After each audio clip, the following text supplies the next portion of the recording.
அனைவருக்கும் வணக்கம். இன்று பட்டினத்தாரை பற்றி சிறியனுக்கு தெரிந்த சில விடயங்களை இங்கே பதிவிடலாம் என்று நினைக்கின்றேன். பொதுவாக பட்டினத்தாரை பற்றி சொல்ல வேண்டுமென்றால் சித்தர் பெருமக்கள் எத்தனையோ பேர் இருந்திருக்கிறார்கள் என்றாலும் கூட பட்டினத்தாருக்கு ஒரு தனிச்சிறப்பு உண்டு. அது என்னவென்றால், பார் அனைத்தும் பொய்யெனவே பட்டினத்து பிள்ளையை போல் ஆறும் துறக்கை அரிதுன்னு சொல்றாரு நம்முடைய தாய்மான சுவாமிகள். அதே மாதிரி ஒட்டுடன் பற்று இன்றியே துறந்த செல்வ பட்டினத்தார் பத்திரகிரி பண்பு அறிவது எக்காலம் என்று பேசுவார் நம்முடைய தாய்மான சுவாமிகள். அந்த அளவுக்கு தான் இருக்கக்கூடிய அந்த பதவியவே துச்சமென மதித்து அதை தூக்கி எறிந்து விட்டு வந்தவர்.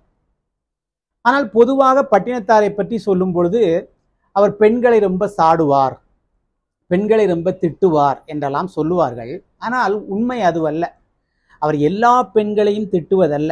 காரணம், அவருடைய பாடலிலே ஒரு வரி வருகின்றது, நன்மங்கையரை தாய் போல் கருதி என்று பேசுகின்றார். அப்ப நன்மங்கையரை யாரையும் அவர் திட்டுவதில்லை. யாரை அவர் திட்டுகின்றார் என்றால், யாரை அவர் பழிக்கின்றார் என்றால், நம்முடைய பரத்தையர்களை பேசுகின்றார், விலை மக்களை பேசுகிறார். என்ன சொல்றாரு? அதாவது பொதுவாக சொல்லும் பொழுது, கைப்பிடி நாயகன் தூங்கையிலே, அவருடைய பாடல் இது, கைப்பிடி நாயகன் தூங்கையிலே கையெடுத்து அப்புறந்தன்னில் அசையாமல் முன்வைத்து அயல்வளவில் சென்று ஒப்புடனே துயில் நீத்து பின் வந்து உறங்குபவளை எப்படி நம்புவேன் இறைவா கச்சி ஏகம்பனே என்று பாடுகின்றார் அவருடைய பாடல். கணவனோடு தூங்கிக் கொண்டிருக்கக்கூடிய பெண் கணவனுக்கு தெரியாமல் கொல்லைப்புறமாக சென்று அங்கே இன்னொரு ஆடவனோடு இன்பம் துய்த்து விட்டு மீண்டும் வந்து உறங்குபவளை எப்படி நம்ப முடியும் என்று பேசுகின்றார் என்றால், அப்பேற்பட்ட பெண்களை பற்றி பட்டினத்தார் பேசுகின்றார். அவருடைய பாடலில் வரக்கூடிய ஒரு பாடல் இது. அதே மாதிரி இன்னொரு பாடலில் சொல்கின்றார், காதென்று மூக்கென்று கண்ணென்று காட்டி என் முன்னே மாதையென்று சொல்லி வரும் மாயை தன்னை மரளிவிட்ட தூது என்று எண்ணாமல் சுகமென்று நாடும் துர்ப்புத்தியை ஏதென்று எடுத்துரைப்பேன் இறைவா கச்சி ஏகம்பனே என்று பாடுகிறார். நான் இப்பொழுது சொல்லக்கூடிய விஷயங்கள் எல்லாம் பட்டினத்தாருடைய வரலாறோ அவர் பிறந்து வளர்ந்த கதையோ இல்லை. அதெல்லாம் புத்தகத்தில் நிறைய இலக்கியங்கள் இடம்பெற்றுள்ளது, நீங்கள் படித்து தெரிந்து கொள்ளலாம். அவருடைய பாடல்கள் எந்த அளவுக்கு இருக்கின்றன என்பதை சொல்வதற்காகத்தான் இந்த பதிவு. அப்ப இந்த கண்ணென்று காதென்று மூக்கென்று காட்டி என் முன்னே மாதென்று சொல்லி வரும் மாயை தன்னை மரளிவிட்ட தூது. மரளி என்றால் யாரு? யமன். அப்ப இந்த விலைமகள் மூலமாக யமன் விட்ட தூது எனக்கு, அது என்று நான் நினைக்காமல் சுகமென்று நாடும் துர்ப்புத்தியை ஏதென்று எடுத்துரைப்பேன் இறைவா கச்சி ஏகம்பனே என்று பாடுகிறார். அதே மாதிரி இன்னொரு பாடல்ல கூட அவர் சொல்றாரு, அதாவது பெண்ணென்ற மாய பிசாசம் என்னை பிடித்திட்டு, ஒரு பாடல்ல வருது, பெண்ணென்ற மாய பிசாசம் என்னை பிடித்திட்டு கண்ணால் வெருட்டி முலையால் மயக்கி கடிகடத்து புண்ணாம் குளியடை தள்ளி என் போதம் பறிக்க எண்ணாது உனை மறந்தேன் இறைவா கச்சி ஏகம்பனே என்று பாடுகின்றார். அதாவது பெண் என்று சொல்லக்கூடிய அந்த மாய பிசாசு என்னை பிடித்து என்ன சொல்றாரு? அதுக்கடுத்து கடிகடத்து என்றால் பெண்குறி, அந்த பெண்குறியில் என்னை தள்ளி எப்படி கண்ணால் வெருட்டி, கண்ணால் பயமுறுத்தி முலையால் மயக்கி மாய பிசாசது அதை என்னுடைய போதம் பறிக்க, என்னுடைய அறிவு செல்வத்தை பறித்து விட்ட காரணத்தினால் நான் உன்னை மறந்து விட்டேன் என்று பேசுகின்றார். இப்படி நிறைய இடங்களில் அவர் பெண்களை பற்றிய இந்த பாடல்கள் வருகின்றன என்றால் என்ன காரணம் என்றால், அப்படிப்பட்ட குணநலன்கள் உடைய பெண்ணை அவர் பேசுகின்றார். இன்னொரு பாடல் சொல்லுவார், மண்காட்டி பொன்காட்டி மாய இருள் காட்டி செங்காட்டில் ஆடுகின்ற தேசிகனை போற்றாமல் கண்காட்டும் வேசியர்தம் மாய வலையில் சிக்கி அங்காடி நாய் போல அலைந்தனையே நெஞ்சமே என்று பாடுகின்றார். என்ன சொல்றார் அவரு? அதாவது மண்ணையும் பொன்னையும் காட்டி மனிதனுக்கு காம உணர்வை தூண்டக்கூடிய அந்த இருளான நேரத்தையும் காட்டி இறைவனுடைய அந்த அறிவை மதிமயக்க செய்து என்ன பண்றாப்லையா, கண்ணால் மயக்கி என்னை அந்த இறை சிந்தனையிலிருந்து என்னை வெளிக்கொண்டு வந்து என்னை மடைமாற்றம் செய்த அந்த பெண் என்று சொல்லக்கூடிய அந்த மாய பிசாசை பார்த்து அங்காடி நாய் போல அலந்தேன் என்று சொல்கின்றார். அது என்ன அங்காடி நாய்? நாய்களில் நிறைய வகைகள் இருக்கின்றன. வீட்டில் இருக்கக்கூடிய நாயை பார்த்தீர்கள் என்றால் அந்த எஜமானர் எப்படியும் அதற்கு சாப்பாடு போடுவார் என்ற நம்பிக்கை அதற்கு இருக்கும். அதனால் சாப்பாட்டை பற்றிய பயமே அதற்கு இருக்காது. தெருநாயை எடுத்துக்கொண்டால் சில நேரங்களில் கிடைக்கிற உணர்வை சாப்பிடும், சில நேரங்களில் உணவு கிடைக்கவில்லை என்றால் அது பாட்டுக்கு பேசாமல் படுத்து தூங்கிவிடும். ஆனால் இந்த அங்காடி நாய் என்று சொல்லக்கூடிய இந்த கடைத்தெருவில் இருக்கக்கூடிய நாய் அல்லது இந்த மீன் சந்தையில் இந்த கசாப்பு கடையில் இருக்கக்கூடிய நாய் என்ன தெரியுமா? ஒரு 10 கடைகள் தொடர்ந்து வரிசையாக இருக்கிறது என்றால் இந்த கடைக்காரன் போடுவாரா அந்த கடைக்காரர் போடுவாரா என்று அங்கும் இங்குமாக அலைபாய்ந்து ஓடிக்கொண்டே இருக்கும். கடைசியில் ஒரு இடத்தில் கூட அது நிலையாக நிற்காது. அப்பேற்பட்ட அங்காடி நாய் போல அலைந்தேனே என்று அந்த பெண்களை பற்றி அவர் வர்ணிக்கின்றார். இது அவர் அந்த பெண்களை பற்றி திட்டுவதாக சொல்லக்கூடிய ஒரு குற்றச்சாட்டு இது. ஆனால் அவர் எல்லா பெண்களையும் திட்டவில்லை என்பதற்கு இது ஒரு உதாரணமாக இந்த பாடலை நான் இங்கே பதிவிடுகின்றேன். அதே போல பார்த்தீர்கள் என்றால் அவர் புறச்சமயங்களை, அதாவது சமய சடங்குகளை, இறைவனை வணங்குவது இருக்கக்கூடிய அந்த புற பூஜைகளை அவர் முழுவதுமாக எதிர்க்கிறார். எல்லா சித்தர் பெருமக்களுமே அந்த புற வழிபாட்டை வெறுக்கிறார்கள் என்றாலும் கூட இவர் சொல்லக்கூடிய அந்த பாடல்கள் மிகவும் எளிமையாக பாமர மக்களும் புரிந்து கொள்ளக்கூடிய வகையில் இருக்கும். நீங்கள் பொதுவாக சித்தர்களுடைய பாடல்களில் பரிபாசையில் சொல்லியிருப்பார்கள். நாம் அதை விளங்குவது சிறிது கடினம். ஆனால் பட்டினத்தார் பாடலை பொறுத்த அளவில் அனைவரும் தமிழ் படிக்க தெரிந்த அனைவரும் எளிதாக உணர்ந்து கொள்ள முடியும். அவரு அதாவது அந்த அந்த பாடல்களில் சொல்லக்கூடிய விஷயம், அந்த புறப்பூசைகளை சொல்லும் பொழுது சொல்றாரு, நேமங்கள், நிட்டைகள், வேதங்கள், ஆகமம், ஹோமங்கள், தர்ப்பணம், சந்தி, ஜபமந்திர யோக நிலை, நாமங்கள், சந்தனம், வெந்நீரு பூசி நலமுடனே சாமங்கள் தோறும் இவர் செய்யும் பூசை சற்பனையே என்று பாடுகின்றார். அதாவது பல நியமங்கள், அதே போல ஹோமங்கள் வளர்ப்பது, அதே போல சந்தியாவந்தனம் செய்வது, நெற்றி நிறைய திருநீர் பூசிக்கொள்வது, திலகமிட்டு கொள்வது, தர்ப்பணம் செய்வது, இப்படி நிறைய சமயச் சடங்குகள் மூலமாக நீங்கள் செய்யக்கூடிய பூஜை எல்லாம் வீண். எப்ப தெரியுமா? அன்பில்லாமல் செய்யக்கூடிய பூஜை அனைத்தும் இறைவனை சென்று சேராது என்று அங்கே அந்த இடத்தில் அன்பிற்கு முக்கியத்துவம் கொடுக்கின்றார். புறப்பூஜைக்கு அவர் முக்கியத்துவம் கொடுக்கவில்லை. தெளிவாக ஒரு பாடலில் சொல்கின்றார், உளியிட்ட கல்லையும் ஒப்பிட்ட சாந்தையும் ஊற்றையற புளியிட்ட செம்பையும் போற்றுகிலேன், பொன்னின் ஒளி எனவே இரு தாள் இரண்டையும் உள்ளத்தே இருத்தி, அவர் சொல்றார், இரு தாள் இரண்டினையும் உள்ளத்தே இருத்துவதை தெரிவித்தேன், அதனால் என் உள்ள குகையில் அடைத்து கொண்டேன் என்று பாடுகிறார். அப்ப உளியிட்ட கல்லையும் ஒப்பிட்ட சாந்தையும் ஊற்றையற புளியிட்ட செம்பையும் போற்றுகில்லேன் என்று பேசுகின்றார். இப்ப என்ன சொல்றாரு? ஒளியினால் செய்யப்பட்ட அந்த சிலா ரூபம், அதுபோல அந்த சாந்து சிதையினால் செய்யப்பட்ட அந்த சிலா ரூபம், அதுபோல அந்த களிம்பு போக அந்த செம்பினால் புளியிட்டு விளக்கினால் களிம்பு போகக்கூடிய அந்த செம்பினால் செய்த அந்த உருவங்கள், உருவத் திருமேனிகளை எல்லாம் நான் வணங்குவதில்லை. எதை வணங்குகின்றேன் தெரியுமா? ஒளி பொருந்திய இறைவனுடைய திருவடிகளை என்னுடைய மனதில், என்னுடைய மனக்குகையில் அடைத்து விட்டேன். அதனால் எனக்கு இனிமேல் எதுவுமே வேண்டாம் என்று பேசுகின்றான். அதே போல அந்த புறப்பூஜை செய்யும் பொழுது நம்முடைய மனமானது சலனம் அடைவதற்கு நிறைய வாய்ப்புகள் இருக்கின்றன. அதை அவர் ஒரு பாடலில் சொல்கின்றார். கையொன்று செய்ய விழியொன்று நாட கருத்தொன்று எண்ண, பொய்யொன்று வஞ்சக நாவொன்று பேச புலால் கமலும் மெய்யொன்று சார செவியொன்று கேட்க யான் விரும்பும் பூசை எவ்வாறு கொள்வாய் வினை தீர்த்தவனே என்று பேசுகின்றார்.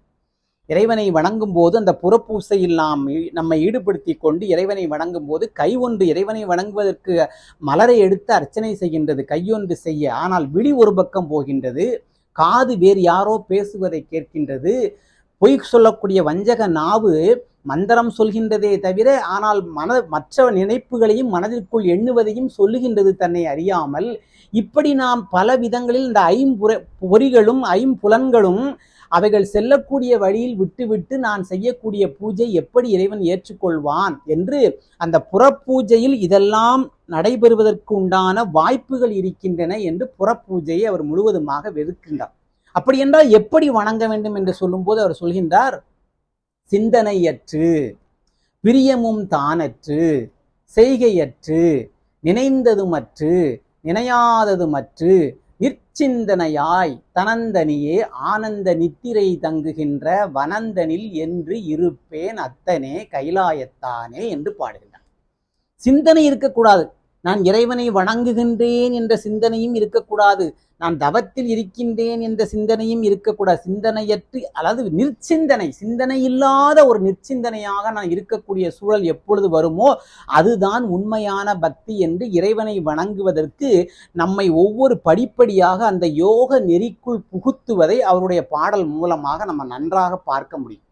அதுபோல ஒரு பாடலில் சொல்கின்றார், நீங்கள் இந்த பரிகாரங்கள் எல்லாம் செய்கின்றீர்களே, இந்த பரிகாரங்கள் செய்வதனால் எந்த பயனும் இல்லை, நமக்குரிய வினை பயனை நாம் அனுபவித்தே தீர வேண்டும் என்று பேசுகின்றார். என்ன சொல்றார் அவரு?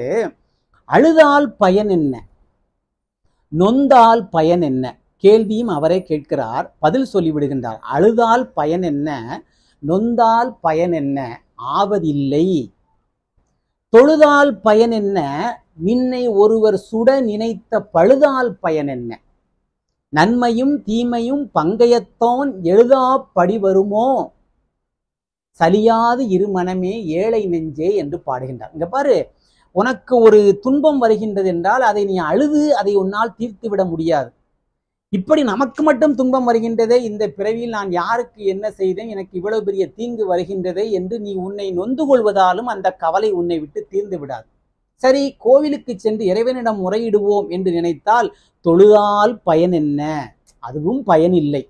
அப்ப என்ன சொல்ல வருகின்றார்? நன்மையும் தீமையும் நீ செய்தது, உனக்கு அது வந்திருக்கின்றது, அதை அனுபவித்து தீர்க்க வேண்டுமே தவிர அதிலிருந்து நம்மை தப்பித்து கொள்ள வேண்டும், நாம் நம்மை காப்பாற்றி கொள்ள வேண்டும் என்று நினைத்தால் அது இந்த பிறவியில் இப்பொழுது இந்த சந்தர்ப்பத்தில் நீ அதை மாற்றலாமே தவிர அது மீண்டும் ஒன்றுக்கு பலவாக வட்டியோடு சேர்த்து அடுத்து வரும் பிறவிகளில் உன்னை சென்று அடையும் என்பதை சொல்வதற்காகத்தான் இந்த பாடலை சொல்கின்றார். ஆகவே இந்த பரிகாரங்கள் செய்வதாலோ கோயிலுக்கு சென்று அதுக்காண்டி கோயிலுக்கு சென்று நாம் இறைவனிடம் முறையிட வேண்டாம் என்று சொல்லவில்லை. உண்மையை அவர் இங்கே சொல்கின்றார். உனக்கு ஒரு விதி விதிக்கப்பட்டிருக்கின்றது என்றால் அந்த விதியானது, அந்த வினையானது நிச்சயமாக உன்னை வந்து அடையும், அதில் மாற்று கருத்து இல்லை. அதை நீ அனுபவித்து தீர்ந்தால் நாம் அதிலிருந்து விடுபட்டு விடலாம். ஒரு நோய் வருகின்றது, அந்த நோயிலிருந்து நம்மை நாம் காத்துக்கொள்வதற்கு, அதை விடுபடுவதற்கு மருந்து மாத்திரைகளை சாப்பிட்டால் அந்த நோய் எப்படி குணமாகி விடுமோ, இல்லை என்றால் அந்த நோய்க்கு மருந்து மாத்திரை சாப்பிட வேண்டாம், அதுவாக போகட்டும் என்று நினைத்தால் அது எப்படி நம்மை விட்டு போவதற்கு அது பயப்படுமோ, அதுபோல் அது நம்முடனே தங்கி இருந்து மிகப்பெரிய விளைவுகளை ஏற்படுத்துமோ, அதுபோலத்தான் இந்த வினை கொள்கையும் என்பதை சொல்வதனால் அழுதால் பயனென்ன, நொந்தால் பயனென்ன, ஆவதில்லை. தொழுதால் பயனென்ன, நின்னை ஒருவர் சுட நினைத்த பழுதால் பயனென்ன. உன்னை யாராவது மனசு கஷ்டப்படக்கூடி படுற மாதிரி பேசுனா கூட நீ அதை பத்தி கவலைப்படாத, அதனால உனக்கு ஒன்றும் ஆக போறதில்ல. நன்மையும் தீமையும் பங்கையத்தோன் எழுதாப்படி வருமோ, இறைவன் நினைத்தபடி அவன் என்ன உனக்கு விதிக்கப்பட்டிருக்கின்றதோ அதுபடி நடக்கும் என்று பேசுகின்றார்.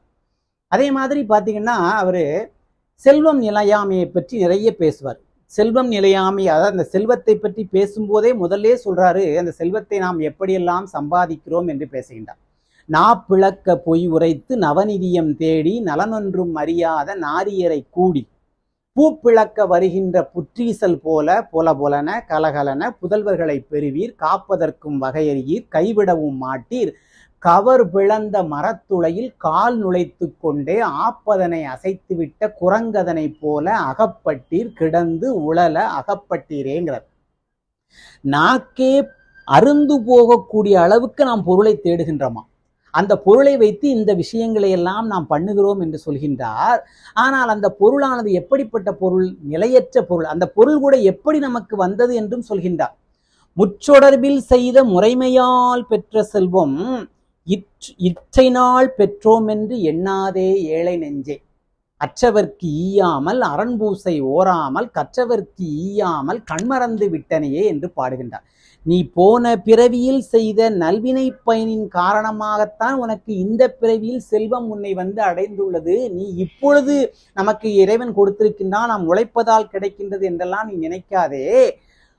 அப்படிப்பட்ட செல்வத்தை நீ எப்படி பிறருக்கு பயன்படுத்த வேண்டும் என்றும் பேசுகின்றார். ஆனால் அதை சொல்லக்கூடியவர் என்ன சொல்கின்றார், இந்த பொருள் எல்லாம் நமக்கு நிச்சயம் அல்ல. பிறக்கும் பொழுது கொடு வந்ததில்லை, பிறந்து மண்மேல் இறக்கும் போது கொடு போவதில்லை. இடைநடுவே குறிக்கும் இச்செல்வம் சிவன் தந்தது என்று கொடுக்கறியாது இறக்கும் குலமாருக்கு என் சொல்வேன் இறைவா கச்சி ஏகம்பனே என்று பேசுகின்றார். நாம் இந்த பிறவியில் நம்ம அன்னையினுடைய வயிற்றில் பிறக்கும் பொழுதும் நாம் அந்த செல்வத்தை கொண்டு வரவில்லை, போகும்போது நாம் அந்த செல்வத்தை கொண்டு போகப் போவதில்லை. ஆனால் இடையில் கிடைக்கக்கூடிய இந்த செல்வம் நாம் செய்த நல்வினையின் பயன் காரணமாக நமக்கு இது அமைந்தது. ஆகவே இதை பிறருக்கு கொடுக்க வேண்டும் என்று அறியாமல் சேர்த்து வைப்பவர்கள் மூடர்கள் என்று பேசுகின்றனர். கற்கட்டு மோதிரம் கடுக்கன் அரைஞான் பூண்டு திக்கெட்டும் போற்ற திசைக்கொருத்தர் நின்றாலும் பற்கிட்ட யமன் உயிர் பந்தாடும் வேளையிலே கைச்சட்டம் கூடி வர காண்கிலேயே நெஞ்சமே என்று பாடுவார். விரல்கள் நிறைய மோதிரம், காதில் கடுக்கன், அரைஞானில் தங்கச் செயின், இப்படியெல்லாம் போட்டு கூட இருந்தா கூட நம்முடைய பணி செய்வதற்கு 8 திக்கிலும் 8 பேரை நிப்பாட்டி வைத்து நாம் வேலையை வாங்கினால் கூட பற்கிட்ட யமன் உயிர் பந்தாடும் வேளையிலே நம்முடைய பல் ஒன்றோடு ஒன்று மாட்டிக்கொண்டு அது திறப்பதற்கு கூட கஷ்டப்படக்கூடிய சூழ்நிலை வருமாம் நாம் சாவும் தருவனத்தில்.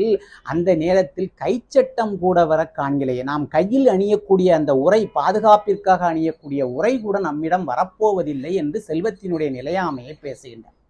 இன்னொரு பாடலில் சொல்கின்றார் அவர், மாணிக்கம் முத்து வைரம் பணிபூண்டு ஆணி பொன்னால் செய்த சிங்காதனத்தில் இருந்தாலும் காணித்தே உடலை நமன் கட்டியே கைப்பிடித்தால் காணிப்பொன் கூட வர காண்கிலேயே நெஞ்சமே என்று பேசுகின்றார். நல்லா முத்தும் பவளமும் வைரமும் சூடிய அந்த மிகப்பெரிய அந்த சிங்காதனத்தில் இருந்து ஆட்சி செய்யக்கூடிய பொறுப்பாக இருந்தாலும் காணித்தே நமன், காணித்தே என்றால் உரிமையோடு நமன் நம்மளை கொண்டு போவதற்காக வருவானா. அப்படி உரிமையோடு வரும் பொழுது காணி பொன், சிறிதளவு பொன் கூட நாம் சேர்த்து வைத்த பொன் கூட நம்மிடம் கூட வரப்போவதில்லை என்று பேசுகின்றார்.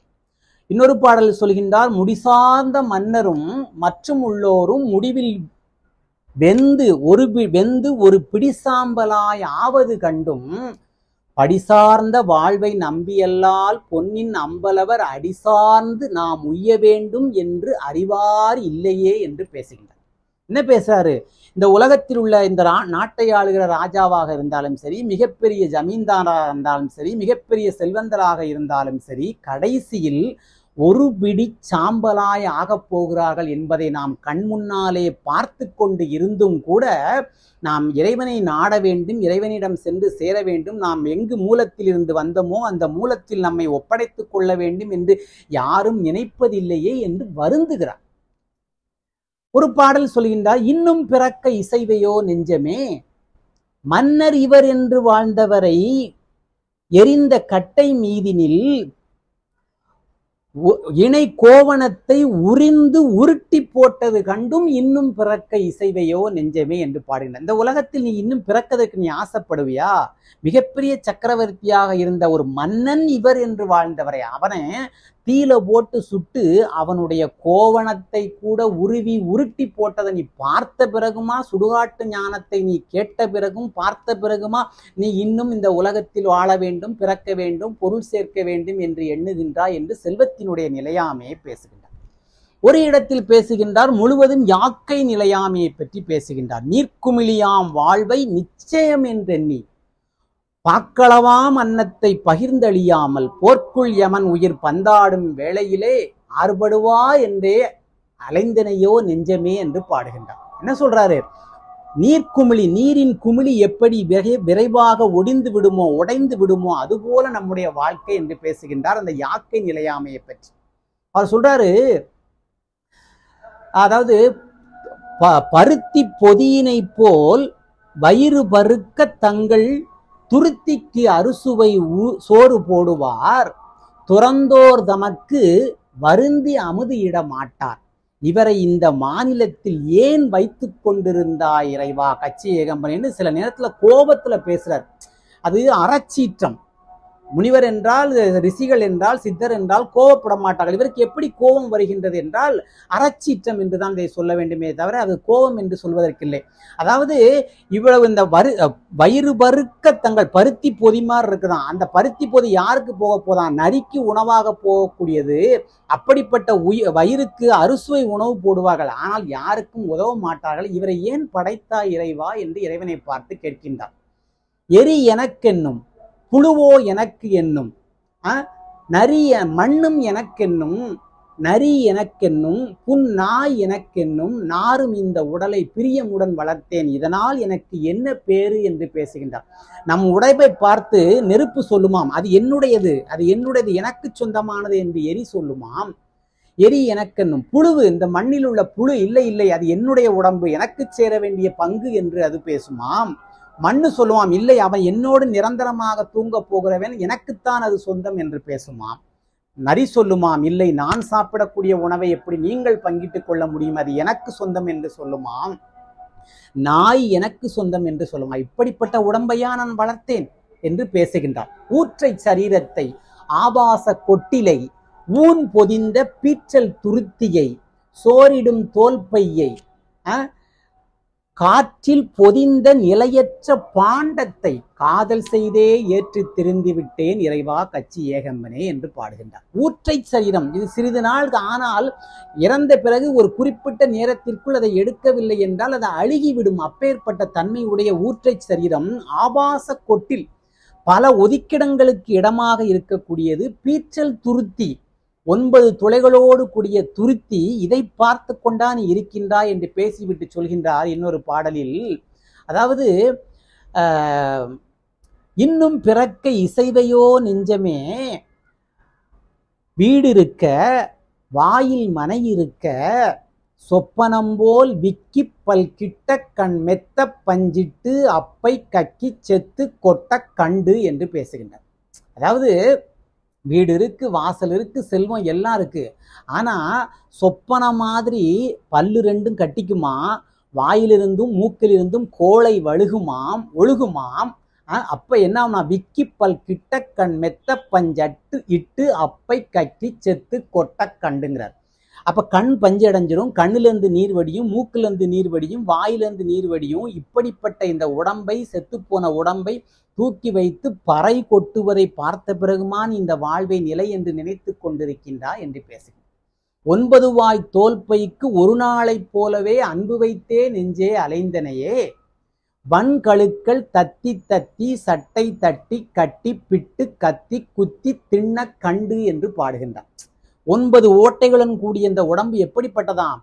அதாவது அந்த கழுகுகள் எல்லாம் சேர்ந்து தன்னுடைய சிறகை அடித்து, தன்னுடைய சிறகால் அந்த பிணத்தை மூடி அதனை கட்டி அதை சின்னா பின்னமாக்கி தன்னுடைய அலகுகளால் கொத்தி தின்னக்கூடிய உடம்பு. தத்தி தத்தி சட்டை தட்டி கட்டி பிட்டு கத்தி குத்தி திண்ண கண்டு என்று பாடுகின்றார். இப்பேற்பட்ட உடம்பையா நீ பேணுகின்றாய், இந்த உடம்பு நிச்சயமல்ல என்று யாக்கை நிலையாமையை பற்றி பேசுகின்றார். நிறைய இடங்கள். அப்ப ஒரு துறவி என்றால் எப்படி இருக்க வேண்டும் என்பதற்கு இலக்கணமாக வாழ்ந்தவர் நம்முடைய பட்டினத்தார். அவரே சொல்கின்றார், துறவி என்றால் எப்படி இருக்க வேண்டும்? பேய் போல் திரிந்து, பிணம்போல் கிடந்து, இட்ட பிச்சை எல்லாம் நாய் போல் அருந்தி, நரி போல் உழன்று, நன்மங்கையரை தாய் போல் கருதி, தமறு போல் அனைவருக்கும் தாழ்மை சொல்லி, சேய் போல் இருப்பர் கண்டீர் உண்மை ஞானம் தெளிந்தவரே என்று பேசுகின்றார். பேய் போல் திரிந்து, எங்கன படுத்தாலும் இந்த இடம் அந்த இடம் இல்லை, எந்த இடத்துல படுத்தாலும் தூங்கிடுவான். பேய் போல் திரிந்து பிணம் போல் கிடப்பான், படுத்தா பிணத்துக்கு சமமாக தூங்குவான். இட்ட பிச்சையெல்லாம் நாய் போல் அருந்தி, அவர் போட்ட சாப்பாடு இவர் போட்ட சாப்பாடு என்ற எந்தவித பாகுபாடும் இல்லாமல் நாய் போல் சாப்பாட்டை சாப்பிட்டு, நன்மங்கையரை தாய் போல் கருதி, வந்தவர்கள் போனவர்களுக்கெல்லாம் வணக்கம் சொல்லி, குழந்தை போல் இருப்பவன் எவனோ அவனே உண்மையான ஞானி என்கின்றார். அதாவது உடுக்க கவிக்க குளிர்காற்று வெயில் ஒடுங்கி வந்தால் தடுக்க பழைய ஒரு வேட்டியுண்டு, சகமுழுதும் படுத்துறங்க புறந்துண்ணை உண்டு, பசி என்று வந்தால் கொடுக்க சிவன் உண்டு, மனமே உனக்கு குறைவில்லைங்கிறார். உடுத்திக்கிறதுக்கும் குளிர்காற்று வந்தா போத்திக்கிறதுக்கும் உடுக்க கவிக்க ஒரு வேட்டி இருக்கு, எனக்கு படுத்து தூங்குவதற்கு ஜெகம் முழுவதும் திண்ணை இருக்கின்றது, பசி என்று வந்தால் கொடுப்பதற்கு சிவன் இருக்கின்றான், இதை விட உனக்கு என்ன வேண்டும்? மாடு உண்டு மாடு உண்டு, கன்று உண்டு, மக்கள் உண்டு என்று கேட்டு மகிழ்ந்ததெல்லாம் வீண். வேற என்ன உண்டு இனி கேள் மனமே. வீடு ஓடு உண்டு, கந்தை உண்டு, உள்ளே ஓத 5 எழுத்து உண்டு, தோடு உண்ட கண்டர் அடியார் பாதம் நமக்கு துணை உண்டு என்று பேசுகின்றார். எனக்கு இதெல்லாம் தேவையில்லை. என்ன தேவை தெரியுமா? எனக்கு ஒரு ஓடு இருந்தா போதும், எனக்கு ஒரு கந்தை துணி இருந்தால் போதும். கோவணத்தை கூட அவர் என்ன சொல்றாரு தெரியுமா? கோவணம் முத்துவதற்கு கூட சோரிடும் நாடு துணிதரும் குப்பை தொண்டு கண்டு அன்பர். அந்த பாடல்ல வருது, தொண்டு கண்டு அன்பர் நீரிடும் மேலவர் சிற்றம்பலத்தவர் நிறுத்தம் கண்டால் ஊரிடும் கண்கள் உருகிடும் என் நெஞ்சும் என் உள்ளமுமே என்று பாடினார். கோவணம் கூட எங்க இருந்து எடுத்துக்கு வரான்? குப்பை மேட்டில் இருந்து எடுத்துக்கொள்வாராம். புது துணியோ அல்லது பழைய துணியோ இல்ல, குப்பை சோறு கொடுப்பதற்கு நாடு இருக்கின்றது, இந்த கோவணத்திற்கு குப்பை மேடு இருக்கின்றது, அது போதும் என்று பேசுகிறார். என்றால் ஒரு உண்மையான ஞானி என்பவர் எப்படி இருக்க வேண்டும் என்பதற்கு இலக்கணமாக வாழ்ந்தவர் நம்முடைய பட்டினத்தடிகள்.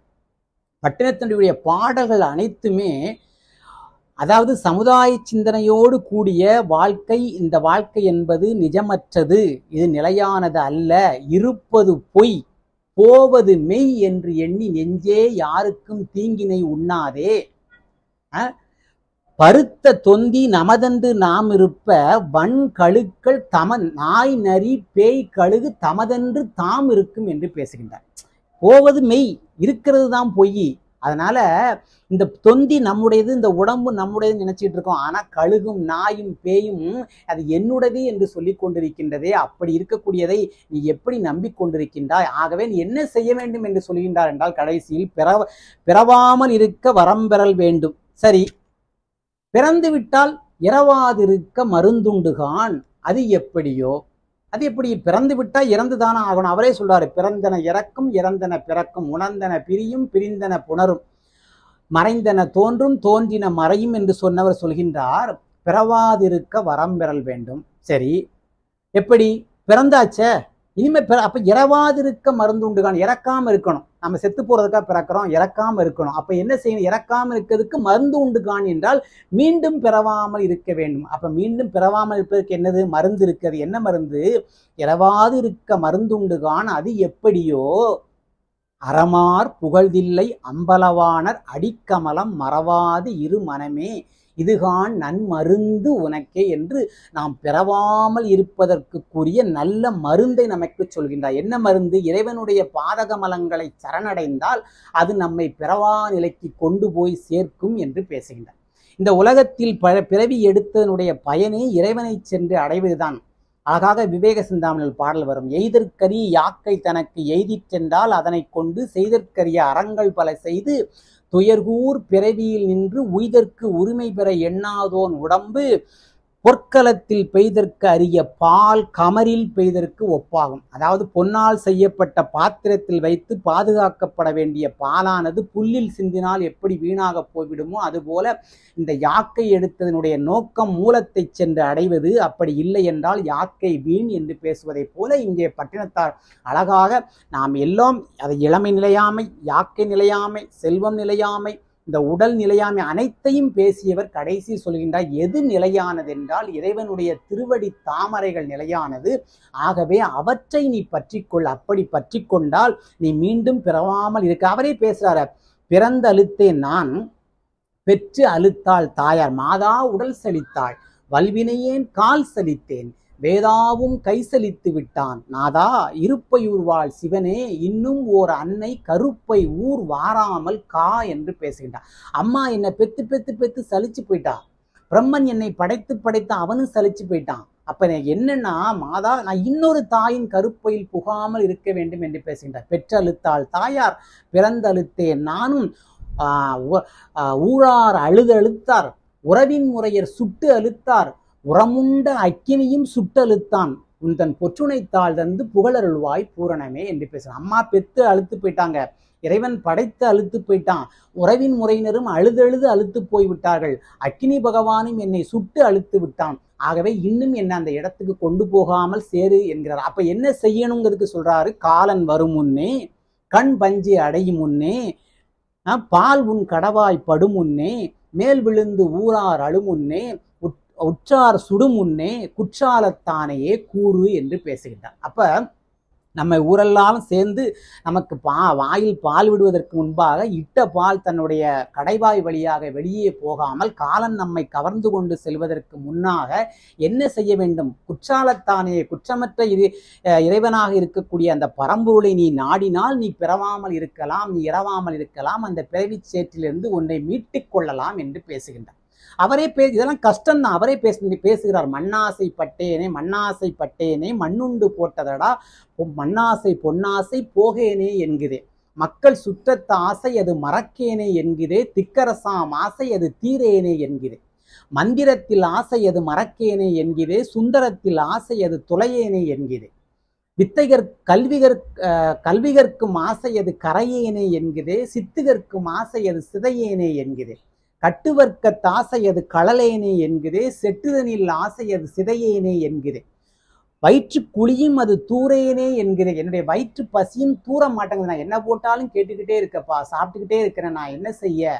எனக்கு என்னுடைய அழகை பேணுவது எனக்கு ஆசை இருக்கின்றது, செல்வம் சேர்ப்பதில் எனக்கு ஆசை இருக்கின்றது, மாற்று சலவை அணிந்து கொள்வதில் எனக்கு ஆசை இருக்கின்றது, பொன்னாசை இருக்கின்றது, பெண்ணாசை இருக்கின்றது, எல்லாம் என்னை மாற்ற முடியவில்லை என்று அவரே வருத்தப்படுகின்றார். அப்ப இது எல்லாம் போக வேண்டும் என்றால் இறைவனுடைய திருவடித்தாமர்களை நாம் எந்த அளவுக்கு நாம் நம்மில் சரணாகதி பற்றி கொள்கின்றோமோ அந்த சரணாகதி நம்மை கொஞ்சம் கொஞ்சமாக மடைமாற்றம் செய்து நாம் இறைவனுடைய திருவடிகளை அடைவதற்கு நாம் அந்த நிலை கூட்டி வைக்கும். அப்படி கூட்டி வைக்கும் போது நாம் பிறப்பும் இறப்பும் மற்ற ஒரு மிகப்பெரிய அந்த நிலையை, உன்னதமான நிலையை அடைவோம் என்பதுதான் பட்டினத்தாருடைய பாடல் வரிகள் நமக்கு காட்டுகின்றன. இன்னும் பல பாடல்களை பேசலாம். நிறைய பாடல்கள் எளிதாக எல்லோரும் புரிந்து கொள்ளக்கூடிய வகையில் அந்த பாடல்கள் இருக்கின்றன. அடுத்து ஒரு சித்தரை பற்றி பேசுவதற்கு முன்னால் உங்களிடமிருந்து விடைபெறுகின்றேன். நன்றி, வணக்கம்.